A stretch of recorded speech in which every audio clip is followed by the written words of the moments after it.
Dr. Sifra, Oh, Dr. Santos. aalis ka na po. Oh, At lumipat na ng private room si Zoe. Napuntahan mo na po ba siya? hindi pa. Pero bibili na ako ng mga kain ni Zoe. Tsaka umiiwas lang ako kasi nandun pa si Dr. Tanyag. Ayoko na magkagulo ulit. Babalik na lang ako mamaya kapag wala na siya doon.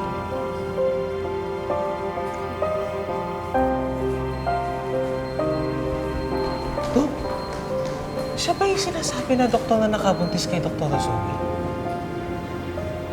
Siya si Dr. Gabby Sifra, plastic surgeon. Parang iba yung tsura. Paano iba? Sabi kasi ni Doc Ken, yung lalaking nakita niya nakasama ni Doc Zoe sa CR, Moreno. Eh si Doc Sifra, Tisoy. So kailan din? Marsa, issue ka ah. Ano yung issue? Gusto mo sabi mo rin. Eh, baka naman kasi iba yung lalaking nakita ni Doc Ken. Malay mo, hindi yun si Doc Sifra. So, ang ibig mong sabihin, iba-iba yung lalaki ni Zoe. Hindi ganun si Zoe. Baka naman nagkamali lang si Doc Ken. Saka inaako na nga ni Dr. Sifra yung responsibilidad niya kay Zoe. Tanggapin na lang natin yun at respetuhin natin yun.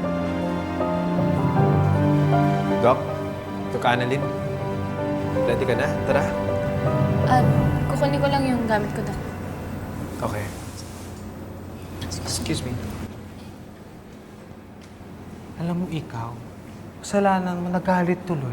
Eh, sumunod lang ako sa sinabi mo. Oy, ikaw yung nag-brought up ng sinabi mo. Baka iba-iba. Ikaw kasi, sumunod ka agad Sinasabi eh. ko lang yung sinabi ni Doc Ken. Pero hindi naman ko... Sa totoo lang, Doc, hindi ko pa nakakausap ulit si Zoe. Parang nahirapan kasi akong harapin siya pagkatapos ng mga nagawa ko sa kanya. Kaya hayaan ko na lang muna siya ngayong gabi. Pero balita ko, doktor daw yung nakabuntis kay Zoe.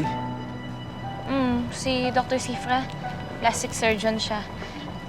Kaya nga, iniisip ko na lang, baka nagmamadali siya kasi marami siyang ginagawa eh. What? Hindi niya pinuntahan si Zoe? Hindi nga eh. Ang sabi niya lang, babalik na lang daw siya dun sa room ni Zoe kapag umalis na daw si tatay dun. At Doc Annalyn, kung responsable siyang tao, kahit na nakakatakot harapin si Doc RJ, hindi niya hihindayin yun kasi mahalaga sa kanya si Zoe, pati yung magiging anak niya. Yun nga din naisip ko, Dok eh. Alam mo, hindi ko nga maintindihan kung bakit umalis na siya na parang wala siyang paki kay Zoe. Well, at least hindi kung sino-sino lang o masamang tao yung totoong magiging ama ng anak ni Zoe, ng pamangkin mo. Doktor.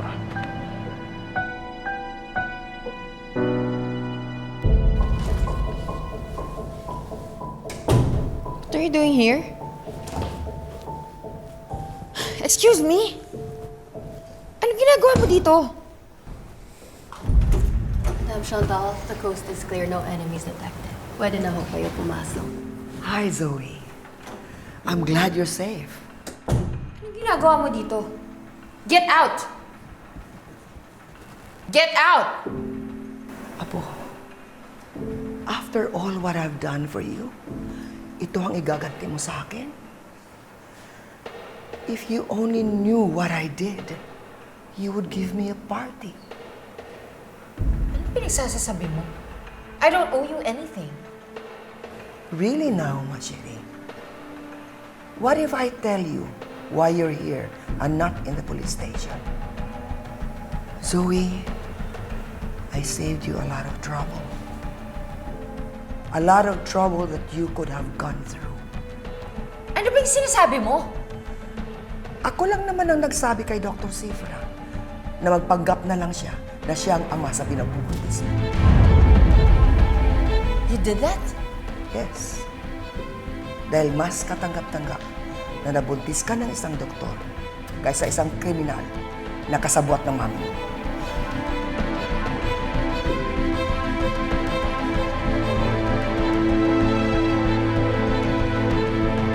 Alam mo ba, Doc, dito yung musuki ko. Magugustuhan mo yung mga tinitinda nila dito. Talaga? Oo. Wait lang, Doc. May kailangan kasi akong tuwagan sa Apex eh. Importante lang. No, go ahead, go. Take your time. Hintayin kita. Thank you, Doc.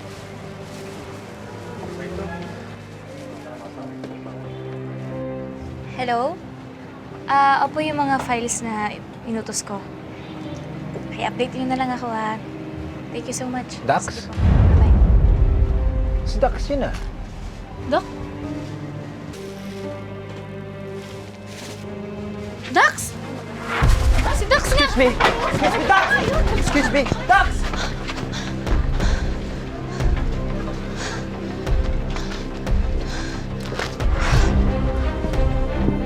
Doc!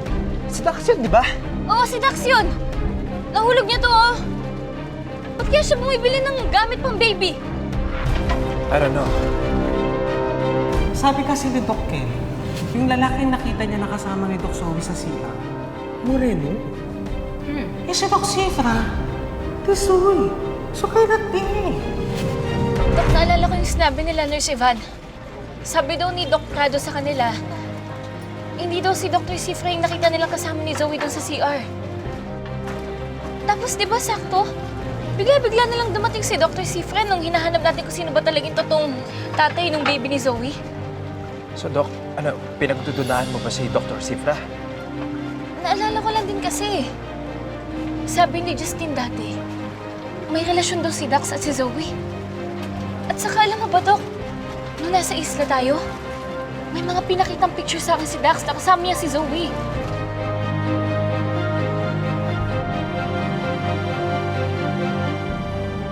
Nagulat ka, ano? Na alam ko.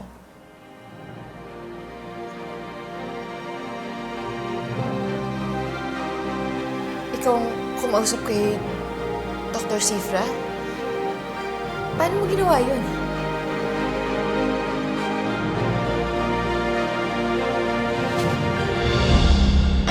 Gusto mong magpanggap ako na ako ang ama ng pinagbubutis ng apo mo? Madam Dubois, are you out of your mind? No, no. I'm just doing this for my apo. And if you're really a good friend of Moira, you'll do it for her. To save her daughter. Hindi ko naman talaga kaibigan si Miss Rotakio. She was just my patient. Well, whatever. But you can do it for the sake of Moira. I can't do that. Bakit ko naman pananagutan ng isang bagay na hindi ko naman ginawa at hindi naman sa akin? Because I say so. Hindi ka magsisisi kung susundin mo ako. I will give you your own clinic in Apex. And not only that, you will be the head of the beauty and holistic care department of Apex. You can do that? Of course, I'm not poor. I can spend whatever I want to spend for you. Panagutan mo lang si Zoe. Don't worry, Apo. Dr. Sifra is very well compensated. He has a TF of every acting performance na gagawin niya.